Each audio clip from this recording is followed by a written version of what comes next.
Kashi news channel, सच है तो बोलेगा। सुप्रसिद्ध शास्त्रीय गायक पंडित छन्नूलाल मिश्र की दो बेटियां ममता मिश्रा वाजपेयी और नम्रता मिश्रा के बीच चल रहा विवाद अब और गहरा हो गया है। वाराणसी के कैंट स्थित एक होटल में आयोजित प्रेस वार्ता में ममता मिश्रा वाजपेयी ने अपनी छोटी बहन नम्रता मिश्रा पर गंभीर आरोप लगाए। ममता ने बताया कि उनकी बहन नम्रता ने गणेश सुधा अपार्टमेंट महमूरगंज स्थित फ्लैट संख्या 202 को उनके और उनके पति के फर्जी दस्तखत से हड़पने की कोशिश की थी। ममता ने यह भी कहा कि इस मामले में सत्र न्यायालय ने अप्रैल 2023 में धारा 323, 420, 468 के तहत सम्मन जारी किया था, लेकिन नम्रता ने इससे बचने के लिए उच्च न्यायालय का सहारा लिया। उच्च न्यायालय ने मामले को मध्यस्थता के लिए भेजा, परंतु मध्यस्थता के दौरान ममता और उनके पति पर झूठे आरोप लगाए गए, जिनमें 5 लाख रुपए के उधारी और 15 लाख रुपए की धोखाधड़ी का मामला शामिल था। ममता ने यह भी बताया कि पिछले 2 वर्षों से वो अपने पिता से नहीं मिल पाई हैं और उन्हें लगता है कि उनके पिता अभी भी नजरबंद हैं।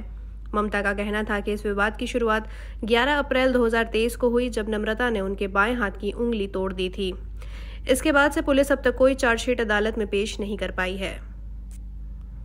विवाद तो ये है कि वो पिताजी ने मुझे और मेरे दीदी के बेटे आदित्य मिश्रा को 50% दिया था, क्योंकि नम्रता सबको सबका हिस्सा मिलने के बाद और सबको सबका हिस्सा मिल भी गया है। और नम्रता को ने छोटी गैबी अपने नाम अकेले करा लिया, गिफ्ट करा लिया पिताजी से, जिस पर भी कि अब शायद पिताजी का भी या हम लोग का कोई राइट नहीं बनता। रोहनिया पे एक ज़मीन लेकर वो पिताजी के पैसों से ही बनवा भी रही हैं, शायद बन भी गया है, पता चला बन भी गया है। तो एक 2 BHK फ्लैट है हमारा, लेकिन बहुत पॉश इलाके पे है, महमूरगंज में, वाराणसी के महमूरगंज में।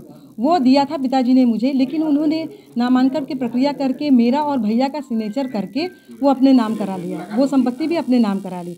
और हमने केस किया है, जिसके लिए उनको 420, 468 में सम्मन भी गया। अगर नम्रता सही है तो वो, जब मैंने उंगली का ही केस किया था तो वो कोर्ट आती या बैठ के बात करती।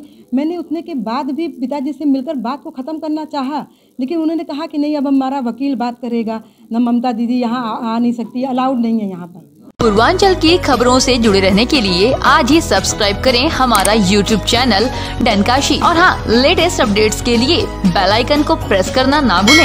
और आपके पास है कोई जानकारी या है कोई सूचना, तो हमारे दिए गए नंबर पर आप हमसे संपर्क कर सकते हैं।